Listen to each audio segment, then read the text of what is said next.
ಅನ್ನವನ್ನು ನೀಡುವಂತ ನಮ್ಮ ದೇಶದ ಬೆನ್ನೆಲುಬು ಅನಿಸಿರುವಂತ ಶ್ರೇಷ್ಠವಾದ ದೈವ ಯಾವುದು ಅಂತಂದ್ರೆ ನಮ್ಮ ರೈತರು. ಆ ರೈತರಿಗೆ ಭಕ್ತಿಯಿಂದ ಶರಣಾರ್ಥಿಗಳು. ಆತ್ಮೀಯ ಎಲ್ಲ ರೈತ ಬಾಂಧವರೇ, ಇವತ್ತು 6ನೇ ದಿವಸ ನಾವು ಬೆಳೆದಿರುವಂತ ಕಬ್ಬಿನ ಬೆಲೆಗೆ ಬೆಂಬಲ ಬೆಲೆ ಸಿಗಬೇಕು ಅನ್ನುವಂತ ಒಂದು ವಿಚಾರವನ್ನಿಟ್ಟುಕೊಂಡು ನಮ್ಮ ರೈತರೆಲ್ಲರೂ ಇವತ್ತು ಬೀದಿಗೆ ನಿಂತು ಹೋರಾಟವನ್ನ ಮಾಡ್ತಾ ಇರುವಂತದ್ದು ನಿಜವಾಗಲೂ ದುಃಖದ ಸಂಗತಿ. ಯಾಕಂತಂದ್ರೆ ಪ್ರತಿಯೊಬ್ಬರಿಗೆ ಅನ್ನವನ್ನು ನೀಡುವಂತ ಸಾಮಾಜಿಕವಾಗಿರುವಂತ ಧರ್ಮ ಛತ್ರಗಳಾಗಿರಬಹುದು, ಮಠಮಾನ್ಯಗಳಾಗಿರಬಹುದು, ದಾಸೋಹವನ್ನು ನಡೆಸುವಂತ ಎಲ್ಲ ಸ್ವಾಮಿಗಳಾಗಿರಬಹುದು, ಎಲ್ಲರ ಬದುಕು ಯಾವುದರ ಮೇಲೆ ನಿಂತಿದೆ ಅಂತ ನಾವು ಕೇಳಿದ್ದಾದ್ರೆ ನಮ್ಮ ರೈತರ ಮೇಲೆ ಈ ದಾಸೋಹ ಪರಂಪರೆ ನಡ್ಕೊಂಡು ಬಂದದೆ. ಅದರ ಜೊತೆಗೆ ದೇಶದ ಪ್ರತಿಯೊಬ್ಬ ಪ್ರಜೆ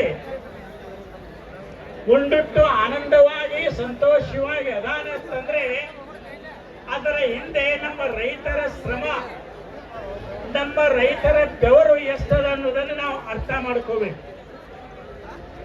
ಇವತ್ತಿನ ಈ ಸಂದರ್ಭದೊಳಗ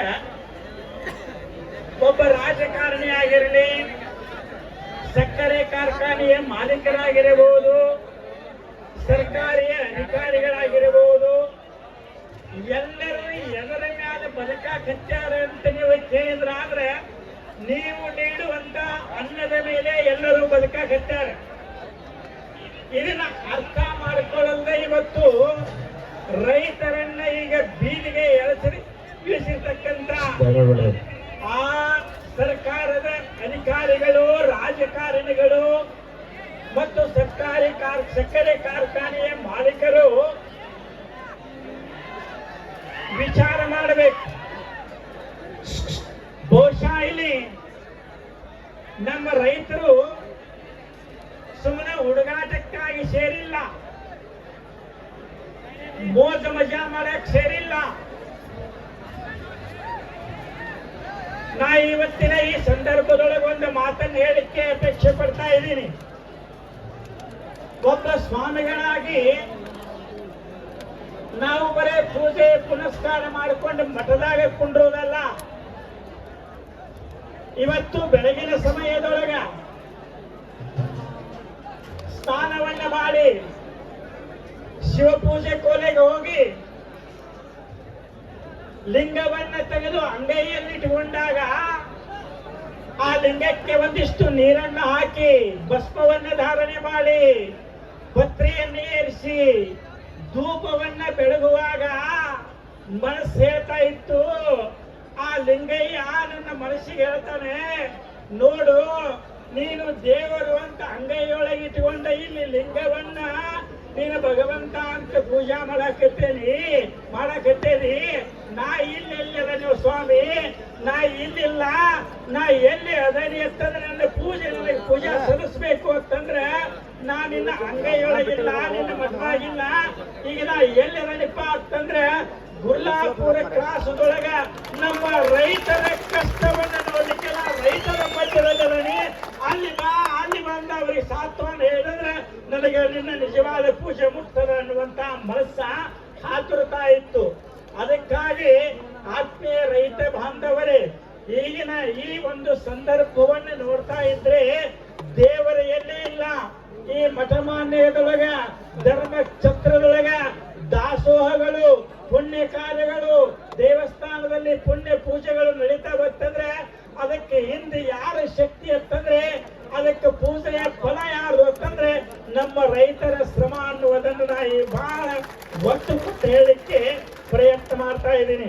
ಇಂಥ ಒಂದು ಹೋರಾಟವನ್ನು ನೋಡಿ ಇನ್ನೂ ಕಣ್ಣು ಮುಚ್ಚಿಕೊಂಡ ಆಫೀಸಿನಲ್ಲಿ ಕೂತಿರ್ತಕ್ಕಂತ ಅಧಿಕಾರಿಗಳಿಗೆ ಅಲ್ಲಿ ವಿಧಾನಸೌಧದಲ್ಲಿ ಕೂತು ಬರೇ ಮಾತನ್ನು ಹೇಳ್ಕೊಂತ ಏನು ಮಾಡಬೇಕು ಅಂತ ಚಿಂತನೆಯನ್ನು ಮಾಡಿಕೊಂಡು ಕೂತಿರ್ತಕ್ಕಂತ ಆ ರಾಜಕಾರಣಿಗಳಿಗೆ ನಮ್ಮ ಕಪ್ಪನ್ನ ತಗೊಂಡು ತಾವು ದೊಡ್ಡ ಫ್ಯಾಕ್ಟರಿಯನ್ನು ಕಟ್ಟಿಕೊಂಡು ಐಸಾರೇ ಬಂಗಲೆಯಲ್ಲಿ ಕೂತಿರ್ತಕ್ಕಂತ ಆ ಫ್ಯಾಕ್ಟರಿ ಮಾಲೀಕರಿಗೆ ಇವತ್ತು ನಾವು ಏನೇ ಒಂದು ಸಂದೇಶವನ್ನು ಕೊಡ್ತಾ ಇದೀವಿ ಅಂತಂದ್ರೆ, ಇವತ್ತಿನ ಈ ಹೋರಾಟ ಶಾಂತ ರೀತಿಯವರೆಗೆ ಇಲ್ಲಿವರೆಗೆ ನಡೆದದ.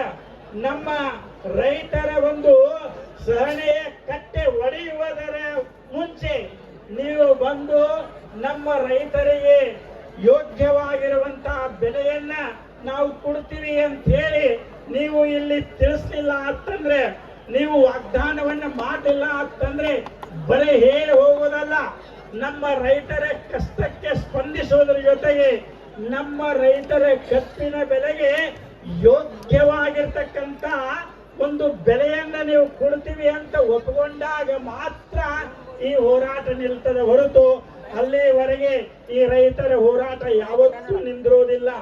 ಬಿಸಿಲಿರಲಿ, ಮಳೆ ಇರಲಿ, ಚಳಿ ಇರಲಿ, ಎಲ್ಲವನ್ನು ಲೆಕ್ಕಿಸದೆ ಬಹುಶಃ ಹೇಳ್ತಾ ಇದ್ರು.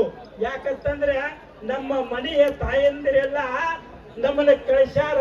ಯಾಕಂದ್ರೆ ನಾವು ಒಂದು ವರ್ಷದ ಪರ್ಯಂತರವಾಗಿ ಭೂಮಿಯಲ್ಲಿ ಮಣ್ಣಾಗಿ ದುಡಿದೀವಿ. ಆ ಮಣ್ಣಿನ ಕೂಡ ಮಣ್ಣಾಗಿ ಬೆಳೆದಿರ್ತಕ್ಕಂತ ಆ ನಮ್ಮ ಬೆಳೆಗೆ ಬೆಂಬಲ ಬೆಲೆ ಸಿಗುವವರೆಗೆ ನೀವು ಅಲ್ಲಿ ಎದ್ದು ಬರಬೇಡ್ರಿ. ಎಷ್ಟು ಕಷ್ಟ ಆದ್ರೂ ಸಹಿತ ನಾವು ಮನೆಯ ಹೊರೆಯನ್ನು ಹೊತ್ತುಕೊಂಡು ನಿಮ್ಮನ್ನ ಆ ಹೋರಾಟಕ್ಕೆ ಬಿಟ್ಟಿದ್ದೀವಿ ಅಂತ ಹೇಳಿ ನಿಮ್ಮನ್ನೆಲ್ಲ ಇಲ್ಲಿ ಕಳಿಸಿದ್ದಾರೆ ಅಂತ ತಾಯಂದಿರಿಗೆ ಮೊದಲು ಒಂದು ಜೋರಾದ ಚಪ್ಪಾಳೆ ಬರಲಿ.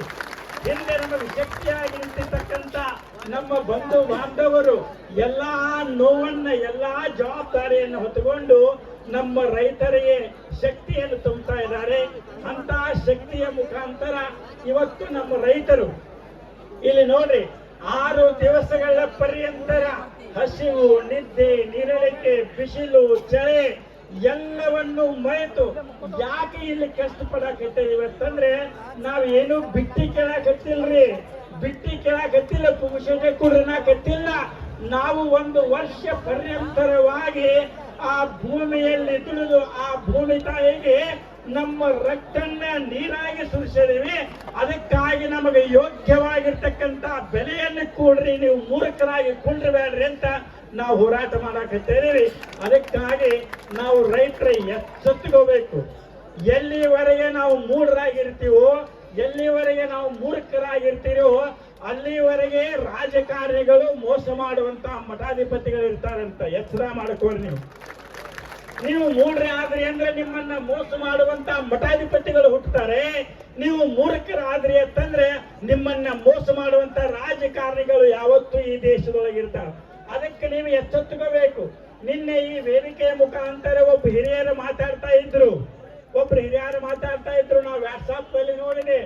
ಎಷ್ಟು ಚಲೋ ಒಬ್ಬ ರೈತ, ಒಬ್ಬ ಹಿರಿಯ ಮನುಷ್ಯ ಎಷ್ಟು ಚಲೋ ನಮಗೆ ಸಲಹೆಯನ್ನು ಕೊಟ್ಟು ಅಂತಂದ್ರೆ, ನಾವು ಯಾಕೆ ಇಲ್ಲಿ ರೋಡಿಗೆ ಬಂದಿರುವಂತಹ ಪ್ರಸಂಗ ಬಂದದ, ನಾವು ಈ ರೋಡಿಗೆ ಬಂದು ಯಾಕೆ ಇರುವಂತಹ ಪ್ರಸಂಗ ಬಂದದ, ನಾವು ದಾರಿ ತಪ್ಪಿದೀವಿ ಅಂತ ಹೇಳಿದ್ರೆ ಅವರು ಇನ್ನೊಬ್ಬರನ್ನ ಹೊಣೆ ಮಾಡ್ಲಿಲ್ಲ. ನಾವು ದಾರಿ ತಪ್ಪಿದೀವು, ರೈತರು ಯಾವ ದಾರಿ ತಪ್ಪಿದೀವಿ ಅಂತಂದ್ಕೊಳ್ಳಿ ಅವ್ರು ಹಿರಿಯರು ಎಷ್ಟು ಚಲೋ ಮಾತು ಹೇಳಿದ್ರಿ. ನಮ್ಮೆಲ್ಲರಿಗೆ ತಿಳುವಳಿಕೆಯ ಮಾತನ್ನು ಹೇಳಿದ್ರೆ ಅವರು, ಬರೇ ನೀವೆಲ್ಲ ನಿಮ್ಮದು 10 ಎಕರೆ 20 ಎಕರೆ ಜಮೀನ್ ಐತಂದ್ರ ಬರೇ ಎಲ್ಲಾ ಕಬ್ಬು ಬೆಳಿಬೇಡ್ರಿಪ್ಪ, ಎಲ್ಲಾ ಕಬ್ಬು ಬೆಳಿಬೇಡ್ರಿ. ಅರ್ಧ ಕಬ್ಬು ಬೆಳೀರಿ, ಅರ್ಧ ಏನು ಮಾಡಿ ಅಂದ್ರೆ ಪರ್ಯಾಯವಾಗಿರ್ತಕ್ಕಂತ ಬೆಳೆಗಳನ್ನ ಬೆಳೀರಿ. ನಮ್ಮ ಕಬ್ಬು ಕಡಿಮೆ ಆಯ್ತು ಅಂತಂದ್ರೆ ಈ 10 ಫ್ಯಾಕ್ಟರಿಗೆ ಬೇಕಾಗಿರುವಂತ ಕಬ್ಬ ನಾವು 20 ಫ್ಯಾಕ್ಟರಿಗೆ ಹರಿಸುವಂತೆ ಬೆಳೆದಿವತ್ತಂದ್ರೆ ನಾವು ಬೀದಿಗೆ ಬಂದು ಇಳಿಬೇಕಾಗ್ತದೆ. ಅದೇ 10 ಫ್ಯಾಕ್ಟರಿಗಳು ನುಡಿಸುವಂತ ಕಬ್ಬನ್ನ ಬರೇ 5 ಫ್ಯಾಕ್ಟರಿಗೆ ಸಾಲುವಂತೆ ಬೆಳೆದಿವಂದ್ರೆ ಇಲ್ಲಿ ಎಲ್ಲರೂ ಕೂಡಿ ಫ್ಯಾಕ್ಟರಿ ಅವ್ರು ಏನ್ ಮಾಡ್ತಾರೆ ಅಂದ್ರೆ ನಿಮ್ಮ ಕಾಲು ಹಿಡ್ಕೊಂಡು ಬರ್ತಾರೆ, ನನ್ನ ಫ್ಯಾಕ್ಟರಿ ಕಬ್ಬ